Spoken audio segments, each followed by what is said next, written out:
Coming up on Look Today, well, SPAC on Stage has been announced and will give audience members a different perspective for performances this summer. I've got details. And Assemblywoman Kerry Werner speaks on the Uber service coming to the Tri-North counties. More on that coming up. Plus, Congresswoman Elise Stefanik pushes to increase the dollar amount for Pell grants. We've got those details. It's all ahead on Look Today.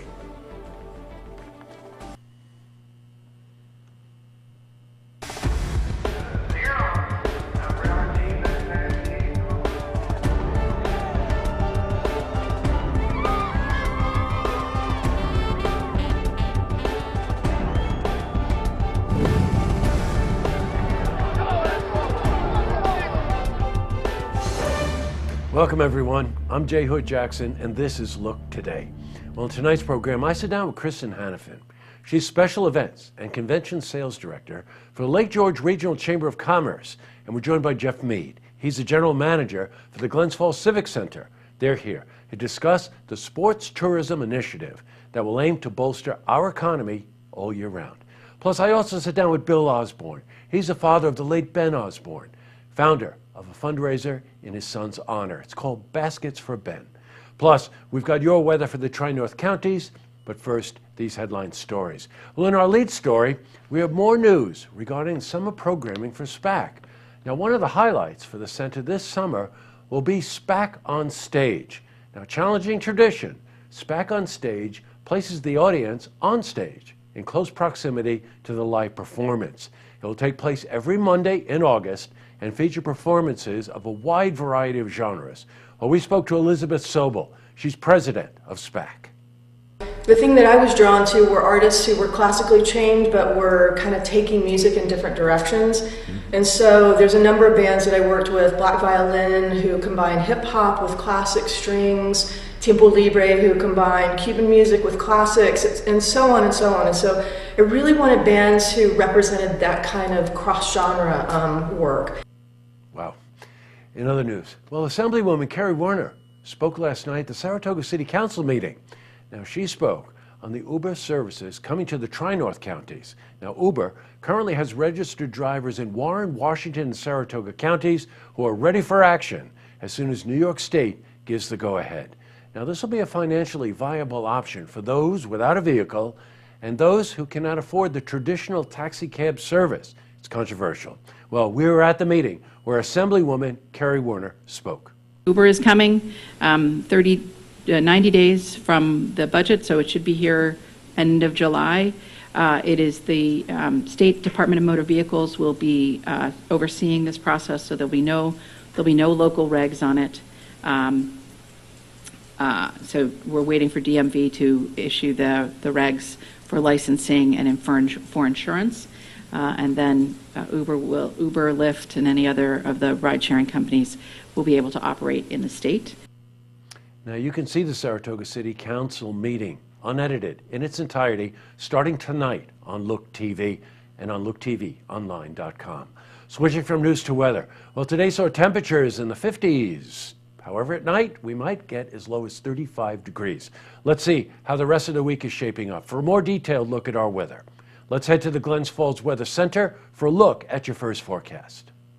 Well, thank you, Jesse. Right now, another pretty potent storm system getting itself cranked back up across portions of the mid-south, southeast. We've already seen several tornado watches issued earlier today across portions of southern Louisiana. That heavy wet weather will continue to push across the southeast while also lifting northward, and we could see some extended period of heavier wet weather upon us as we look ahead over the next 36 to 48 hours. But for now, nice dry forecast with high pressure continue to push back in. That's give us clear skies and also a chilly night with those lows dropping back down to around or even below the freezing mark as we look across the region. For us here in the Glens Falls area, about 32 degrees tonight, so we'll see some patchy area frost. That's something to consider if you have any plants or any planting you've done already this year. We'll see partly cloudy skies otherwise, and winds coming back down with those skies clearing and calm winds. Perfect conditions to get back down around or just below the freezing mark. The good news is we'll start to see the sun shine out quickly tomorrow,